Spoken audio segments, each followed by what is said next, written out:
So this is Othello, Act 1, Scene 1. I myself is playing Barbantio, Damien's playing Rodrigo, and Michael's going to be playing Iago. Before the scene, Iago and Rodrigo see a secret relationship between Othello and Desdemona, and they go and tell Desdemona's father, Barbantio. Here's her father's house. I'll call out. Do with like timorous accent and dire yell, as when by night and negligence the fire is spied in populous cities. Whoa, Brabantio, Senor Brabantio. Awake! What oh, Brabantio! Thieves, thieves! Look to your house, your daughter and your bags. Thieves, thieves! What is the reason of this terrible summons? What is the matter there? Senor, is all your family within? Are your doors locked? Why? Wherefore ask you this? Zounds, sir, you are robbed. For shame, put on your gown. Your heart is burst, you have lost half your soul. Even now, very now, an old black ram is tupping your white ewe. Arise, arise. Awake the snorting citizens with the bell, or else the devil will make a grandsire of you. Arise, I say.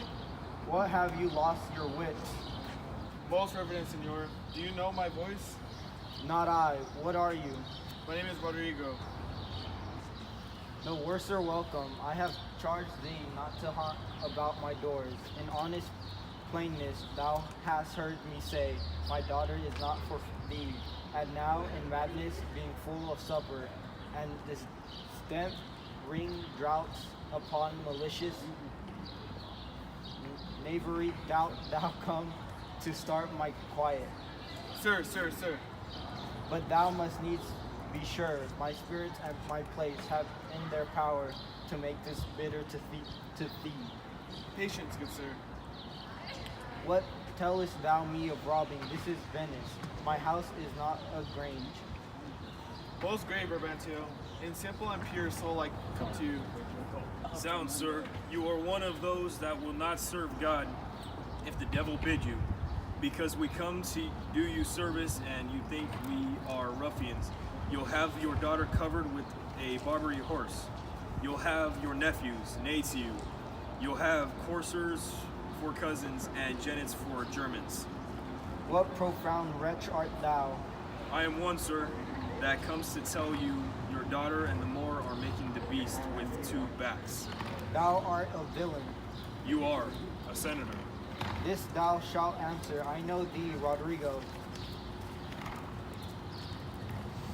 Sir, I will answer anything, but I beseech you, if be your pleasure and most wise consent, as partly I find it is, that your fair daughter, at this odd even and dull watch o' night, transported with no worse nor better guard, but with a knave and common hire and golier, to the gross clasps of lascivious Moor, if this be known to you, and your allowance, we then have done you bold and saucy wrongs. But if you know not this, my manners tell me we have your wrong rebuke. Do not believe that from the sense of all civility, I thus will play and trifle with your reverence. Your daughter, if you have not given her leave, I say again, hath made a gross revolt, tying her duty, beauty, wit, and fortunes in an extravagant and wheeling stranger. If her and everywhere straight satisfy yourself, if she be in her chamber or your house, let loose on me the justice of the state for thus deluding you. Strike on the tender hoe. Give me a tapper. Call all my people. This accent is not unlike my dream.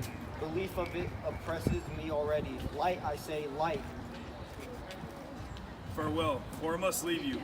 It seems not meet, nor wholesome to my place, to be produced, as if I stay I shall, against the Moor, for I do know the state, however this gall him with some check, cannot with safety cast him, for he's embarked with such loud reason to the Cyprus wars, which even now stands in act, that for their souls another of his fathom, they have none to lead their business in which regard.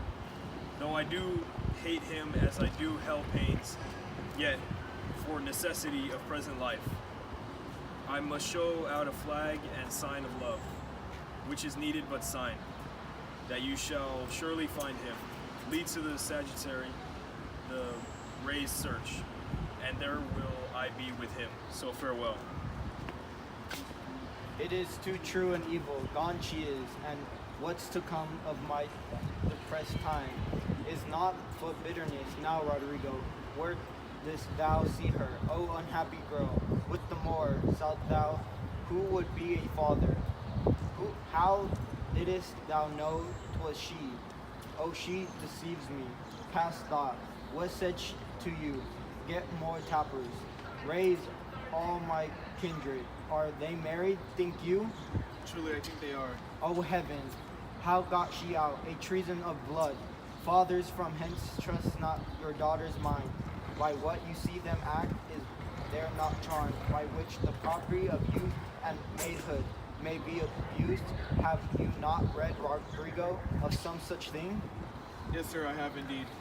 Call up my brother. Oh, would you had her, some one way, some another. Do you know where we may apprehend her and the Moor? I think I can discover him. If you please, to get good guard and go along with me. Pray you lead on. At every house I'll call. I make command at most. Get weapons, ho, and raise some special officers of might. On good Rodrigo, I will deserve your pains. The conclusion. So we use a mid shot and also we use a pen in order to introduce Brabantio, and currently the weather is gloomy, and that helps us portray the bad news that we were giving towards Brabantio.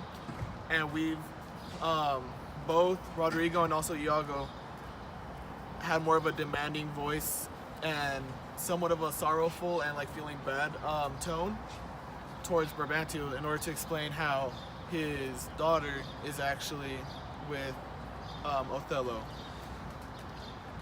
Also, we use props such as swords and also a robe. The swords were given to both Iago and also Rodrigo in order to explain more of their kind of like civilization standpoint and how high up they are.